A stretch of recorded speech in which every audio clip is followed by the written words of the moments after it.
Good morning. This is Bronson's By Any Means Necessary Fantasy Football Talk for Thursday, December 15th, 2022. It is currently, 12:45, 1 a.m. I'm walking to work. I gotta be at UPS at 3:30. It's about a 2.5, 3 hour walk. Takes me about an hour to get from my house to the 205 pedestrian bridge, and then it takes about 45 minutes to get across the bridge, and then it's about an hour-ish from the 205 bridge to the UPS facility, so about a 3-hour walk. So I left at about 12:25, so I'm hoping to get there about 3:20. Time at 3:30. I'm having to walk. It's been a rough week for me. I started with the Vikings losing on Sunday. And then my fantasy football team, my money league, my only money league this year, lost. And I was holding on to that 6th spot by the skin of my teeth, that last playoff spot, for like a month, because all my competitors kept losing. It was just a really weird season. There was 4 really good teams, and then there was a 5th average team, and then there was 5 of us in a 12-team league that were all hovering at under 500, battling for that last spot, because I had the tiebreakers in points scored and head-to-head. I was holding on to that last spot for a month, but then one of my friends, who started the season 1-8, ended up going on a 5-game win streak in the season. Ended up blowing out his opponent this week, and because he beat me back, I started his win streak actually when he was 1-8. He beat me to get to 2-8, and because he had that one win over me, he snuck in the playoffs, took that last spot from me. And then my perfect eliminator bracket challenge, which I was still hadn't had a loss all season, which was pretty cool, to make it to week 14. So I was 13-0. Ended up losing because I picked the Tampa to beat San Francisco.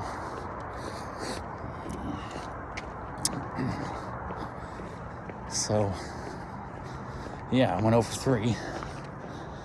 And then now my car is having alternator problems when I just got it replaced 6 months ago.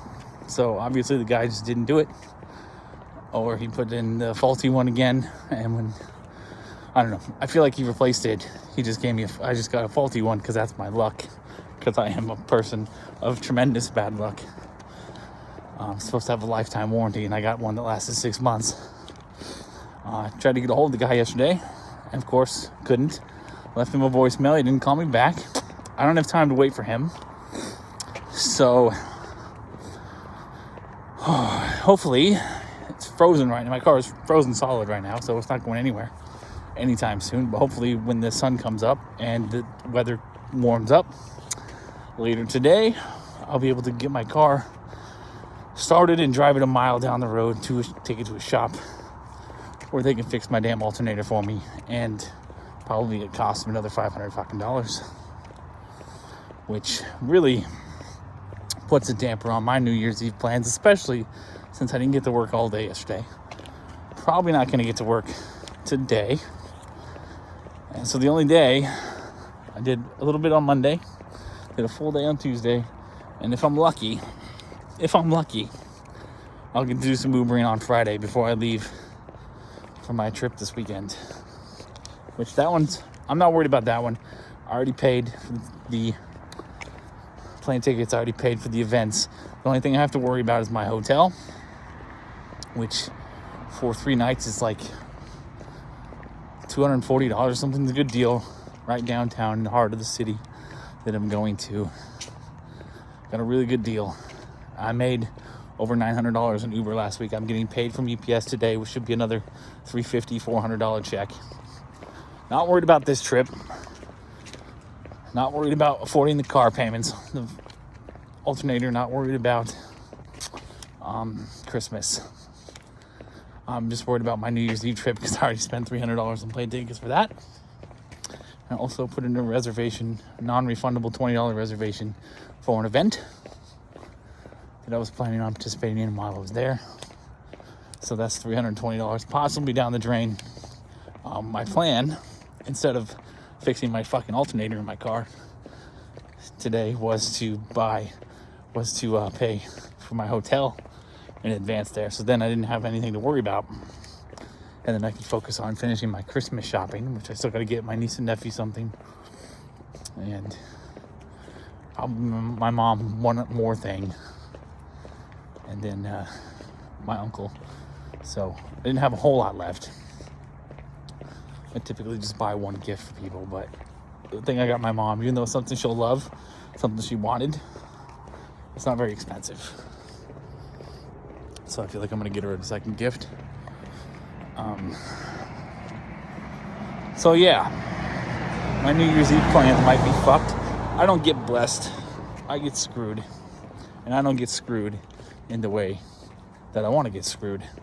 My life does not matter. And what I want is irrelevant.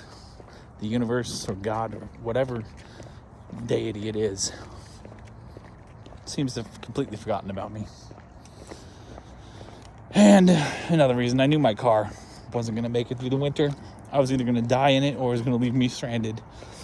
It left me stranded already. Same time, pretty much the same time as last year is when my Geo died on me too. So it's just really ridiculous. I'm not spending money on Uber because I tried that yesterday morning. I had to call in yesterday because first Lyft, I was trying to get Lyft. It was $80 fucking.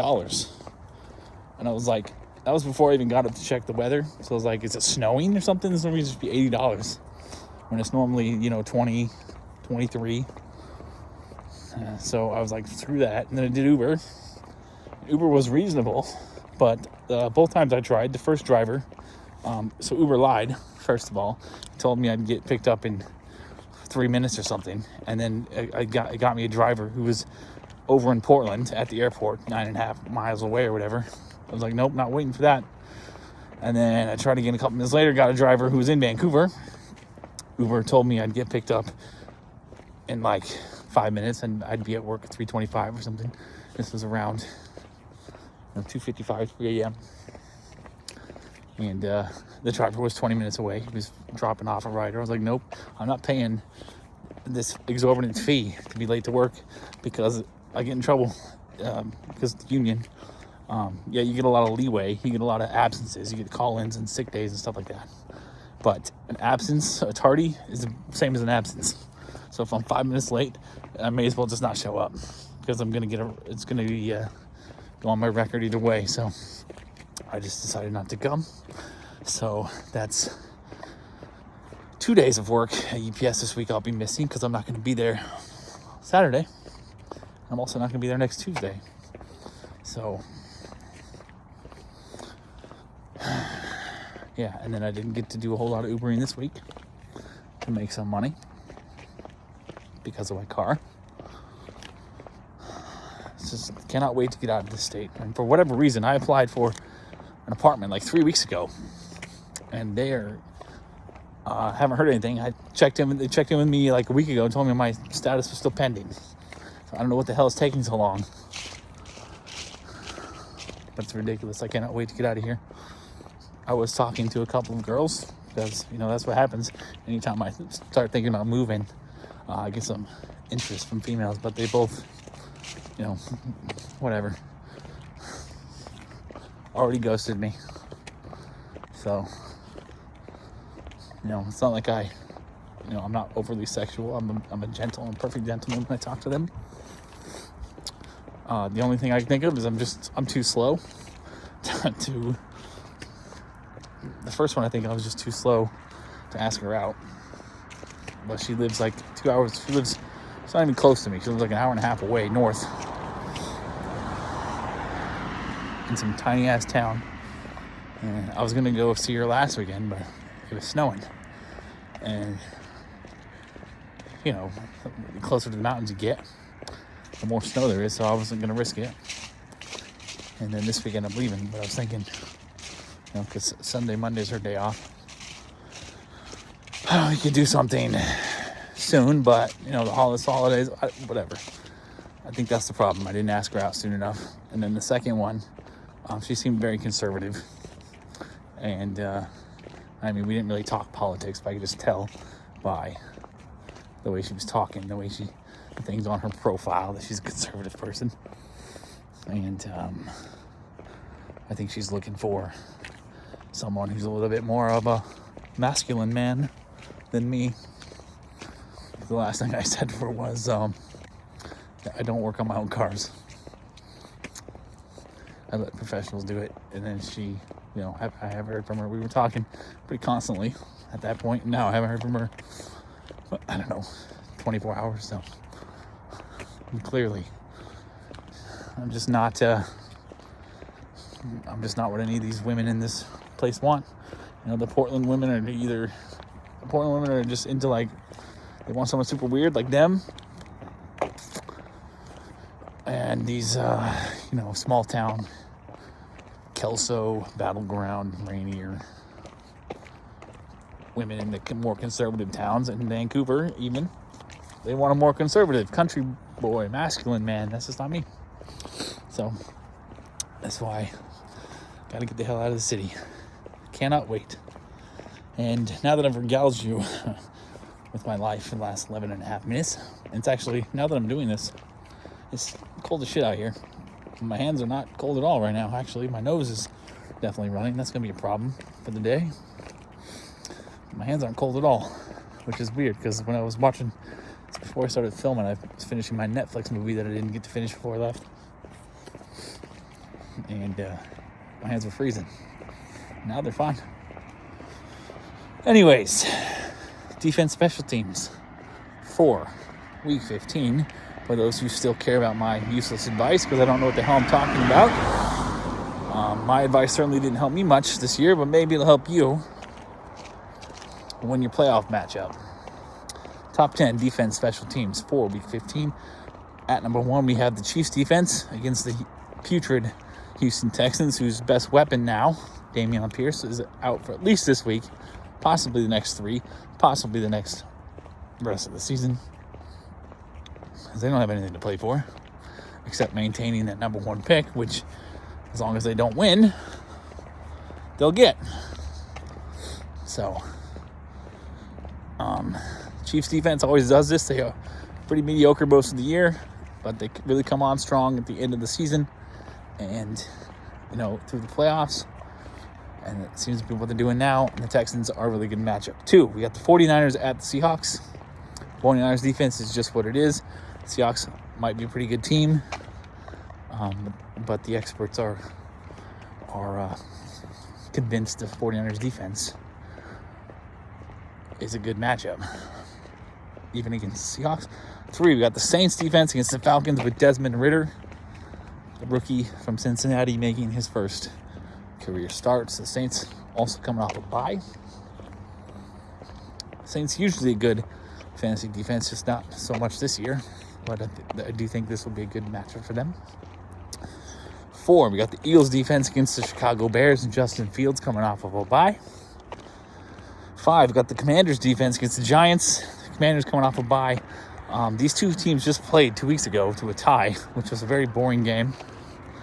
So hopefully maybe we'll get something a little bit more convincing from one team or the other this time around. 6, we got the Panthers defense against the Pittsburgh Steelers in Charlotte. 7, we've got the Packers defense against the Rams, and John Wolford apparently is going to be the starter for the rest of the year. I don't know why. It's not Baker Mayfield. 8, we got the Steelers defense against Sam Darnold and the Carolina Panthers in Charlotte. I think I said that already. 9, we got the Broncos defense against Colt McCoy and the Cardinals, because Kyler Murray is out for the year, and he got hurt really late in the year, so it's going to be interesting to see if he can recover in time for week 1 next year. And then at 10, according to the experts, we've got the Raiders defense, which has been very lackluster, against the New England Patriots, whose offense is ascending. So, not to spoil anything for you, but a bit of a teaser I don't have the Raiders in my top 10. So, my yikes. Obviously the Raiders. Outside my top 10 against the Patriots. And then I got the Eagles defense at 4. I think Justin Fields has really improved this year. I think he's proven that he is a very valuable weapon, especially in fantasy football. And I think, I'm not really hoping because I hate the Bears, but I would suspect that they tweak their offense a little bit to make it a little bit better, a little bit more competitive during the week off. So I'm not a big fan of the Eagles defense this week.